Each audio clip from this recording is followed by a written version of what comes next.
I have to go with my mom first, so use this money to get to the hospital. My husband gives me $20 suddenly, and I'm surprised. I can only stare as he drives away, leaving me alone while I'm in labor. Shockingly, he prioritized picking up his mom for her lessons over being with me during this crucial time. Despite his mom constantly putting me down, I tolerated it for the sake of our unborn child. But now, I realize someone who neglects their child doesn't deserve to be a parent. Despite the pain, I decide to face childbirth alone. I'm Catherine. I married Bob, who is 3 years older, right after college. We had a reasonably happy life. Bob was a senior in my college club, and he fell for me when I joined as a freshman. Looking back, I blush at how passionately he pursued me. When you're young, someone being older can make them seem cool. I reciprocated Bob's advances, and we dated smoothly until my graduation. Even after we got married, Bob remained deeply in love with me, and I never worried about him being unfaithful. He consistently left work on time, went straight home, and enjoyed the dinners I prepared. He even boasted about our happiness at work. I thought no woman would approach a man so devoted. Although Bob was always kind to women, I trusted his dedication to me, so my attention never strayed. However, our seemingly smooth relationship had a hiccup: my mother-in-law. I thought issues between mothers-in-law and daughters-in-law were outdated, but when she first saw me, she frowned and criticized my appearance. She commented on my hair, accusing me of hastily dyeing it to look innocent. It was embarrassing, and I wished she had expressed her concerns more kindly. This happened during my first visit to my in-laws before the wedding, and it left me feeling terrified and mortified.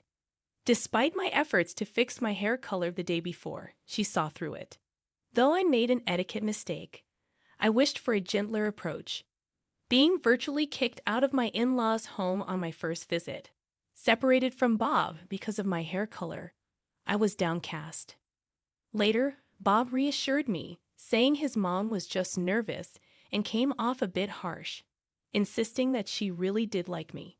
"Don't worry, she's on board with our marriage and wants you to visit again," Bob said in a nonchalant tone, which irritated me. She insulted me in front of him, and now he seemed to be defending her. I couldn't shake the feeling that her invitation wasn't genuine. Was she planning to make us live with her and subject me to constant criticism? Despite my concerns, when we did get married, my mother-in-law didn't suggest such a living arrangement. I felt relieved, but it didn't last long as she started frequently calling Bob to come over. He's done with college and got a job back home, and now he's married all of a sudden. I've been so lonely. Why don't you let Catherine have a break and come stay with me for about a week? I was surprised to see such emails addressed to Bob. Showing me the message, Bob asked for my opinion. Without waiting for him to answer, I called my mother-in-law and explained, "I appreciate your concern, but we still have unpacking and paperwork to do. It'll be a while before he can take a break. I'm sorry." In response, she insisted, "You can do the unpacking yourself. Don't always rely on my son." I nodded and ended the call. It felt like she was pretending to care about me, but her real motive was to have her son by her side. Was there no consideration for a newlywed couple? I felt frustrated with my inconsiderate mother-in-law and upset with Bob, who went along without resisting. He explained that his mother had always been overprotective, especially after separating from his father. When he decided to go to college, she tried to stop him, even crying. Though he managed to convince her, they maintained nightly communication through emails or phone calls. While I admired their close relationship, I began to question if there should be some appropriate boundaries, given that they were both adults. Despite this, I recognized that every family has its dynamics, and it wasn't fair to judge. One weekend, my usually late-sleeping husband surprised me by waking up early to go shopping with his mom. She wanted his opinion on buying clothes, and he promised her first, leaving me upset. I suggested doing something together on our day off, but he insisted on keeping his promise to his mom, who was waiting outside. Rushing to the entrance in my pajamas, I saw my mother-in-law's red car parked outside. With a sly smile, She teased me for still sleeping at that hour and suggested getting me an alarm clock as a gift. Laughing, she took my husband's hand and led him away cheerfully. I was dumbstruck, watching their intimate interaction as they drove away. After that incident, I noticed changes in my husband. He almost stopped doing the household chores he used to handle regularly and began visiting his parents' house almost every weekend. His attitude towards me turned more demanding, criticizing my habits.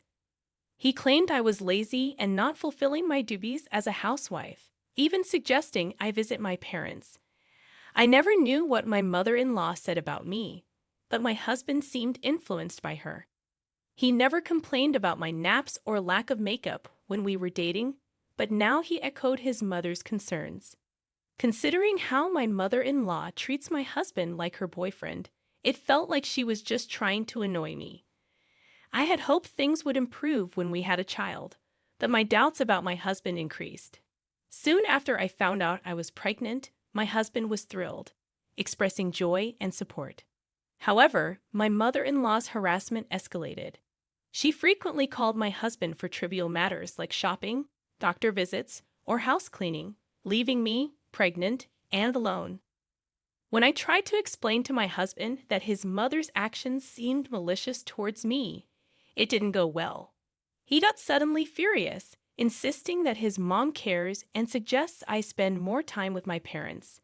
He warned me that getting upset like this would affect our baby and urged me to accept his mom's care. After that, he frequently left me alone.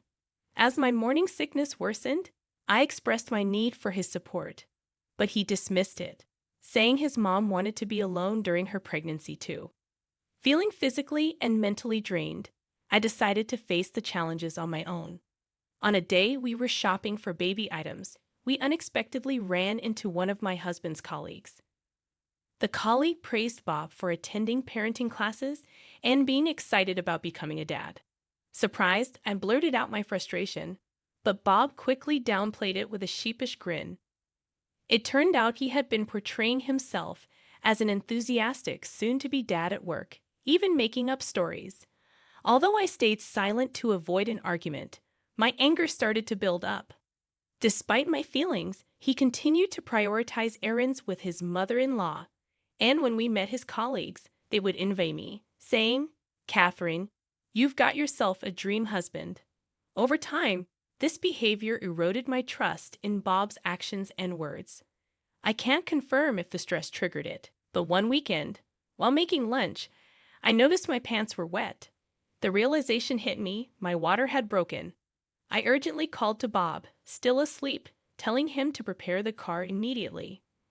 Bob, initially groggy, quickly grasped the situation, turning pale and rushing to assist me. The nurse had emphasized heading straight to the hospital if my water broke, and understanding the potential urgency, Bob started to panic. As we were finally in the car and on our way, with contractions starting, Bob's phone rang. Unable to pick up while driving, I, fighting through the pain, saw Linda, his mother's name on the screen. A sinking feeling washed over me. For a while, the ringtone persisted, and thinking it might be quicker to explain, I reluctantly answered, "Bob, where are you? Remember, today is our weekly knitting class. Did you forget?" The cloying voice, usually absent when speaking with me, sent shivers down my spine. I explained my situation to my mother-in-law. My water just broke, and I'm on my way to the hospital with Bob. Her response shocked me. She yelled at me, saying it had nothing to do with her, and accused me of using her son as a taxi service. Even when I remained silent, her shrill voice persisted. "Can I speak to Bobby? I've got my weekly sewing class today, and I had this planned first." I was speechless. Not only did she not care about her grandchild's welfare, but she also outright said so. "I'm sorry, Catherine," my husband said quietly. At first, I thought he was apologizing for his mother's outburst, but then I realized he was opening the back seat door where I was lying down. Confused and in intense pain, I had no idea what he meant. He then said, "I promised to drop off my mom, so can you call a taxi or an ambulance from here? I'll catch up with you, promise." "Hold on a second." You're prioritizing her sewing class over your own child. I can't convince her, so you've got to talk to her. It's getting more painful. We need to hurry.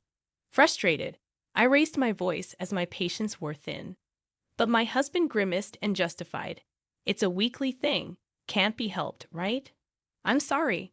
I forgot to tell you about it. Here's some money. Try to manage with this. He handed me $20 from his wallet, then returned to the driver's seat and drove off without hesitation, leaving me not far from home. This couldn't be happening. Left near our house, mindful of the neighbors, I quickly looked up a taxi service. Meanwhile, I felt the amniotic fluid flowing between my legs. Panicking for our baby's safety, tears welled up as I struggled with my phone. Neither the baby nor I deserved this, Catherine.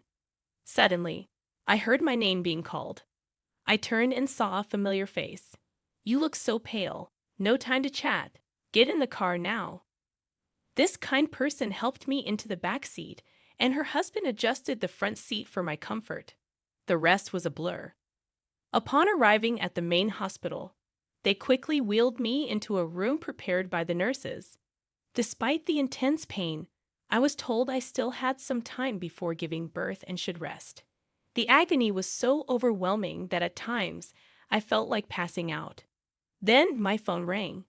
Thinking it might be my mother returning my call, I discovered it was my husband. Looking at the clock, nearly 3 hours had passed since my water broke, and I was appalled that he was just arriving at the hospital. Annoyed, I decided not to answer, but he persisted in calling until I reluctantly picked up. Catherine, help me. I need you to explain the situation for me. It would have been comforting if he had shown some concern for me. I don't know what's going on with my husband, but even if he were in danger, he had no right to seek my help after abandoning our child. Who do you think you are? How dare you say something like that? I shouted at him over the phone and abruptly hung up. Shortly after, I went into labor alone. It would have been reassuring to have a supportive husband during such a crucial time. However, if a clueless husband incapable of prioritizing is present, maybe it's better if he stays away. Instead, I found solace in the caring presence of a nurse, and late that night, my long-awaited baby safely arrived. Both the baby and I were healthy. Exhausted after giving birth, I fell asleep immediately. The next morning, the nurse informed me that my husband had finally arrived, having come right after the birth. Being in a deep sleep, the nurse kindly turned him away. Honestly, I thought I wouldn't want to see him again. However, when he walked into the room looking worn out, curiosity got the better of me, and I asked what had happened the day before. The kind older lady from the neighborhood, who had always supported me, picked me up and took me to the hospital when she learned about my distress, given that her son was around my age. She had been my pillar of support since my early days of marriage when I felt insecure. When she learned about my husband dropping off his mother for her hot classes, she became furious on my behalf. Little did I know that her anger would escalate the situation. After dropping me off at the hospital, she apparently spread the word throughout the neighborhood. As the head of the local community association, she had significant influence, and her friends confronted my husband en masse. The situation became so chaotic that rubberneckers gathered around our house, seeking my assistance. In this turmoil, he clearly displayed his lack of intelligence. Despite receiving no calls from my mother-in-law, I had already made up my mind. Can you please leave? I'm not feeling well, and my parents will be here soon. They know about this, right? In a pitiful tone, my husband mumbled, I want to apologize. Can I stay? Annoyed, I responded, I don't care if you want to apologize. I'll be busy, so leave, please. Ignoring my cold response, he persisted, by the way, where's our baby? Let me see him once, and then I'll leave. Fed up, I instructed him. Just go. There are other expecting mothers here, so get out. Unfazed by my dismissal, he lingered. So I turned my back, pulled the covers over myself, and ignored him. Hey, I'm sorry. Can you at least call my mom? I want to send her a picture of the baby. Should I call a nurse? My husband reached out and shook me. Unable to tolerate it any longer, I was about to push him away when my parents entered the room. My mom rushed to my side, pushing my husband away, and exclaimed, "What are you doing? Don't touch her." Filled with anger, she scolded him. "How dare you shake a woman who's just given birth? After what you did, how dare you show your face here? I'm so disappointed in you. Get out now." Even I had never seen my mom so furious. My husband finally left the room, intimidated by her, and my dad followed him out, surely giving him a piece of his mind. During my hospital stay, I refused to see my husband. After being discharged, I took the baby and went to my parents' house. Fearing potential harm, I brought up the idea of divorce over the phone. "From now on, I'll be proceeding with the divorce through a lawyer," I informed him, along with the claim for damages. I disregarded any objections from him. The damages referred to the scratches and bruises I got when he forcefully pulled me out of the car. Despite his attempts to make excuses, I presented testimony from the neighborhood lady and her husband, along with photos of the injuries from that day. He fell silent. My lawyer suggested that, considering the gross misconduct towards a pregnant woman, the compensation might be substantial. While occupied with caring for the baby, my mother-in-law, Susan, once stormed into my family home. The rumors spread by Catherine didn't die down easily, and the neighbors' looks were chilly. She blamed me for not respecting their family, but my intimidating father took charge. He drove both mother and son away, and at times I wondered if we should have done this from the beginning. However, my dad insisted that the head of a family doesn't easily step into the limelight trying to sound cool about it.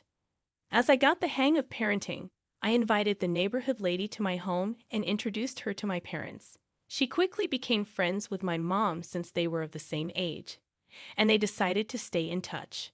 The neighborhood lady shared a story she heard from a friend who works part-time at my ex-husband's company. This friend, like her, enjoys gossip and seems to have shared the ex's story with others. At some point, the tale spread and got exaggerated, damaging his reputation severely. Posing as a devoted new dad and husband, the backlash was significant, leading him to quit his job. Approaching 30, jobless, and without professional certifications, he seemed to be living modestly, relying on his mother's retirement funds and savings, becoming somewhat of a recluse due to the community's judgment. A few years later, I received a call from him, someone I had almost forgotten about. "Hey, where are you? I'm outside your family home right now." His rude greeting prompted me to respond in kind. "I've moved. What do you want?" "You moved? Living it up with the compensation money I gave you, huh? Must be nice. Come back right now. Let's start over. Mom wants to see you too." "Your ramblings make no sense. Why would I go back to you? Are you still going on about Mom after all this time? Don't call me again. I don't want to hear it." I hung up without waiting for a response, and for a while, my phone kept ringing. When I finally managed to block his calls, he began flooding me with texts, begging for reconciliation. I read them just to be sure, but they were filled with nonsense like, "Don't you think it's sad for a child not to have a father? And even though you owe so much to Mom, not letting her see the child is utterly disrespectful." I deleted all of them and changed my email address. Though this whole incident was a nightmare, it allowed me to proceed with the divorce advantageously and take appropriate action against him. If a family member is going to be such trash, it's better for my child that they're not in our lives. I find comfort in this thought as I enjoy parenting supported by my parents, who have now become loving grandparents.